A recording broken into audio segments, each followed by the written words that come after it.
yang saya mau ambil ya bagian yang begitu panjang ini, yaitu mengenai bagaimana perempuan Samaria ini dia menjadi misionari pertama yang pernah ada, ya.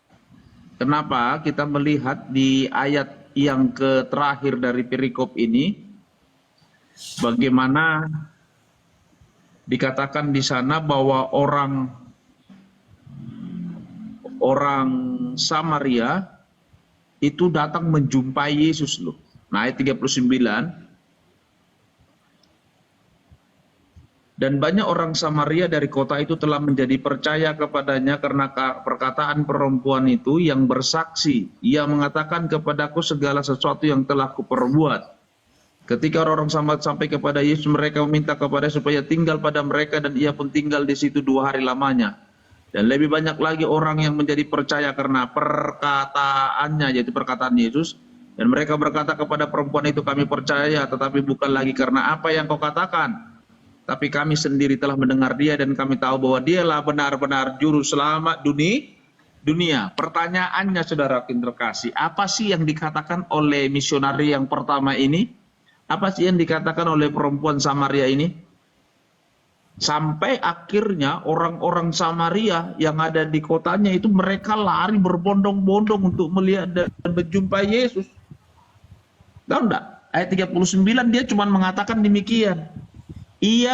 Dan banyak orang Samaria dari kota itu telah menjadi percaya kepadanya karena perkataan perempuan itu yang bersaksi. Dia cuma bersaksi. Ia mengatakan kepadaku segala sesuatu yang telah kuperbuat. Hanya itu aja yang diomongin. Apa sih rupanya? Dari kata ini atau dari kalimat ini menimbulkan sebuah pertanyaan yang besar sama kita, sekaligus membukakan tabir atau rahasia kepada kita. Siapa sesungguhnya atau siapa sebenarnya perempuan Samaria ini? Masa hanya cuman dia mengatakan kepada orang-orang Samaria di kampungnya pada saat itu, di kotanya pada saat itu, ia mengatakan kepadaku segala sesuatu yang telah kuperbuat. Apa yang telah diperbuat oleh perempuan ini? Yang telah diperbuat oleh perempuan ini jelas diberitahukan tadi bahwa perempuan ini sudah mempunyai 5 suami. Biasanya laki-laki yang punya istri lebih dari 1 toh. Tapi ini kebalik, perempuan yang punya suami lebih dari 1. Jadi di sini saya ada pesan juga, ini pesanku sebuah perempuan, jangan kalian merasa seringkali kalian perempuan itu merasa yang dijolimi. Seringkali kalian perempuan yang merasa jadi korban. Tapi dari cerita ini memberitahukan kepada kita bahwa ketika perempuan itu mempunyai kekuasaan, dia juga bisa menjadi zolim kepada kami para pria-pria ini. Bayang enggak, saudara terkasih? Ini perempuan bisa punya sampai 5 suami. Wow, luar biasa ini. Ya, bahkan Yesus bilang bahwa laki-laki yang tinggal bersamamu saat ini itu bukan suamimu. Berarti suami siapa itu, saudaraku? Suami tetangganya mungkin itu. Ya, atau suami orang lain itu ya. Makanya dia main. Nah, artinya kok suami tetangganya sampai bisa datang ikut sama dia, itu berarti apa? Jadi dengan kata lain, saudara terkasih, dari apa yang dikatakan wanita ini menjadi sebuah hal yang menarik bagi kita dan juga sesuatu rahasia yang besar yang disampaikan kepada kita. Saya mau katakan begini, kenapa sampai orang-orang orang-orang yang ada di tempatnya pada saat itu hanya oleh karena dia mengatakan kepadaku segala sesuatu yang telah kuperbuat, seluruh kota itu lari berbondong-bondong ingin menjumpai dan melihat Tuhan Yesus.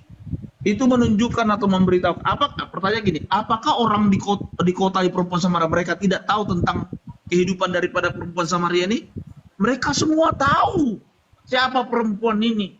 Mereka semua tahu bahwa perempuan ini suka pelihara laki-laki. Bahkan 6 seorang laki-laki suami yang sama tinggal sama sekarang itu adalah bukan suaminya. Mereka semua tahu ini perempuan ini perilakunya seperti ini. Mereka tahu. Nah, kalau mereka tahu semua, apa rupanya bedanya dengan apa yang Tuhan sampaikan, Tuhan ucapkan kepada perempuan ini?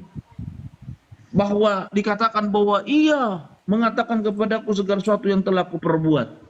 Itu memberitahukan atau menunjukkan kepada kita begini. Orang di kotanya, saudaraku, mereka tahu kelakuan perempuan ini, tetapi orang-orang yang ada di kotanya tidak ada yang berani untuk menegur wanita ini. Orang yang ada di kotanya tidak ada yang berani bersuara, menyampaikan bahwa sesuatu yang diperbuat oleh si perempuan ini tidak baik dan tidak benar. Tidak ada yang berani bersuara, tidak ada yang berani yang berteriak, mengatakan bahwa hal itu tidak baik, tidak pantas, tidak benar. Bahkan mungkin ya, istri-istri yang dimana suami-suami yang diambil oleh perempuan ini, saudara terkasih, itu ada di kota itu, mereka juga tahu. Tapi mengapa mereka diam? Mereka tidak dapat. Kenapa mereka diam dan mereka tidak dapat berbuat apa-apa? Nah, di sini menunjukkan atau memberitahukan kepada kita, ternyata perempuan Samaria ini bukan perempuan sembarangan. Perempuan Samaria ini bukan perempuan sembarangan. Dia orang yang berpengaruh. Dia orang yang, saya mau kita gitu, dia orang berpengaruh karena apa? Karena dia kemungkinan besar, dia punya uang yang banyak. Dia punya kedudukan yang lumayan hebat di kotanya.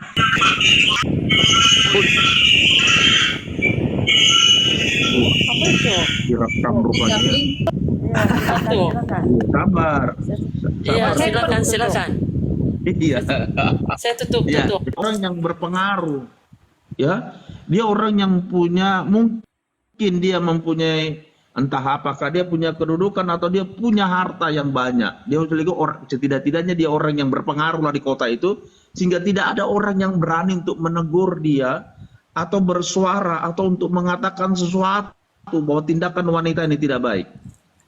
Sehingga ketika ada orang yang berani berbicara, ketika ada orang yang berani menegur wanita ini, maka para penduduk di kota itu pasti berpikir bahwa orang yang berani bicara, orang yang berani menegur wanita ini, berarti dia adalah orang yang mempunyai kekuasaan, pengaruh yang lebih besar, lebih kuat daripada wanita ini. Jadi mereka punya pikiran seperti, makanya ketika orang Samaria itu sampai ketika mereka mendengar berita tentang itu, mereka lari ingin melihat siapa itu pria atau siapa orang yang berani menegur perempuan ini. Siapa ini pria atau orang yang berani mengatakan tentang segala sesuatu yang telah diperbuat wanita ini. Pasti ini bukan orang sembarangan. Pasti ini orang yang mempunyai pengaruh, kekuatan atau kedudukan yang jauh lebih tinggi daripada wanita ini. Makanya dikatakan ketika orang Samaria sampai ke Kadesh, mereka meminta kepada supaya tinggal pada mereka, dan dia pun tinggal di situ 2 hari lamanya. Dan lebih banyak lagi orang menjadi percaya karena perkataannya. Dan mereka berkata kepada perempuan itu. Nah, akhirnya kayak gini, ketika mereka lari ketemu dengan Tuhan Yesus. Dan ketika mereka berjumpa ketemu dengan Tuhan Yesus, mereka ingin mendengar apa yang bisa Tuhan sampaikan kepada mereka. Sehingga mereka bilang gini kepada perempuan itu, kami percaya tetapi bukan lagi karena apa yang kau katakan, sebab kami sendiri telah mendengar dia dan kami tahu bahwa dialah benar-benar juru selamat dunia. Jadi kita melihat di sini, saudaraku terkasih, bahwa wanita ini, ya, wanita ini yang pertama adalah misionari yang pertama, ya, yang boleh dicatat oleh Alkitab. Ya. Yang kedua, kita menunjukkan bahwa rupanya wanita ini adalah bukan wanita sembarangan. Dia adalah wanita yang mempunyai pengaruh atau mempunyai kedudukan di kota di mana dia tinggal. Itu dibuktikan karena orang-orang yang ada di kotanya tidak ada satupun yang berani bersuara untuk menegur atau menyatakan bahwa apa yang dilakukan oleh wanita ini salah dan atau tidak benar. Sehingga ketika mereka mendengar ada orang lain yang berani menegur wanita ini, bahkan menyampaikan segala sesuatu yang telah diperbuat, bahkan dia menegur wanita ini, saudara terkasih, mereka langsung berpikir begini, pasti bahwa orang yang berkata kepada perempuan ini pasti adalah orang yang mempunyai pengaruh atau kedudukan yang lebih besar dari wanita ini, ya, sehingga mereka akhirnya merespon apa yang dikatakan oleh wanita ini. Dan ketika mereka berjumpa, yang ketiga mereka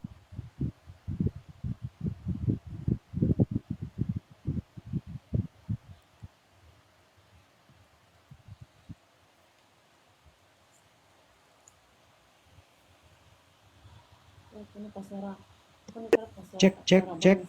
Kenapa Kok hilang? kenapa Cek. suara Bang Yosef tidak? Bang Joseph, monitor Suaranya. seniorku. Ya, Handphoneku now.